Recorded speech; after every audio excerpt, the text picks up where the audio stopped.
and welcome to Business 300. My name is Philip Kulenshoff, and this is 300 Seconds About Business. We're all a busy people, so I have 5 minutes or less to get my point across.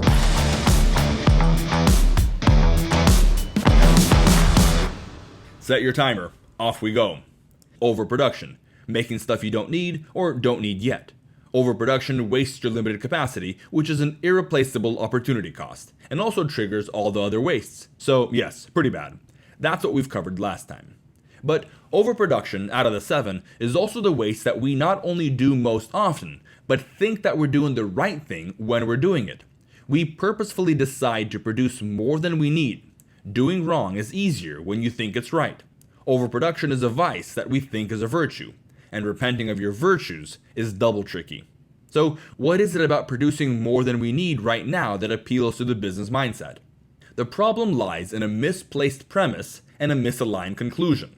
No business manager is trying to be wasteful. That defeats the purpose of his entire undertaking.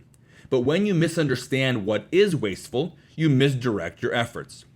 All business managers understand that their business capacity is limited.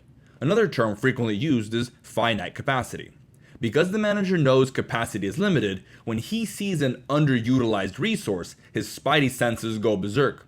He needs to have that resource do some sort of work, even if it's not immediately paid off. It will be eventually, so the manager judges. Doing it now is better than standing around. An example of this is the way a manager typically deals with resource setup. The setup is not value-added productive work. The resource, whether man or machine, is not being utilized well when they're spending their time setting up. Setup time is downtime. But because the setup is necessary to do the work, the manager decides that it's more productive to run the parts in batches in order to limit the setup time. Even though the customer only needs 10 parts today, we're going to run 100 and put the other 90 on the shelf for future orders. I could give him 10 today, but that'll be more expensive overall than giving him 10 3 days from now and putting 90 on the shelf. Batching the runs is determined to be more productive because there is less resource downtime that way. There are 2 metrics most often used in this context to measure productivity: resource utilization in the operations department and unit cost in the finance department. Resource utilization tracks whether or not your resources, man or machine, are idle or working. Unit costing tracks what it costs you to make a single unit. Overproduction that enables running parts in batches optimizes both of those metrics, giving a semblance of success. So we pull full throttle on the overproduction, while our shelves are swelling with inventory and our bank accounts are scraping the bottom of the barrel.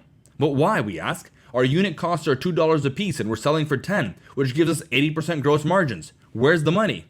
The money, my friend, is stacked neatly on those inventory shelves, which the manager shows off with pride on his company tours and his website videos. The misplaced premise is that underutilized resources is a waste of your limited capacity. The correct premise is that misused resources is a waste of your limited capacity.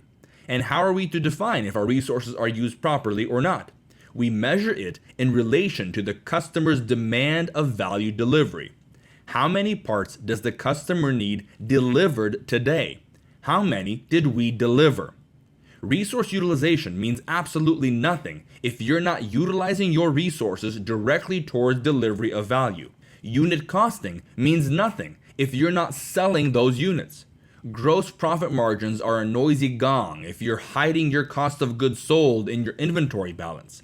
You're paying your labor wages every week, whether or not your ERP system realizes the accrued cost on your income statement.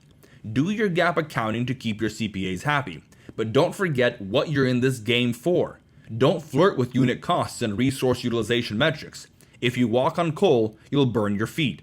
You're in the business game to deliver value. The best way to do that is not to run your operation in batches. Rather, it's to enable your operation to flow.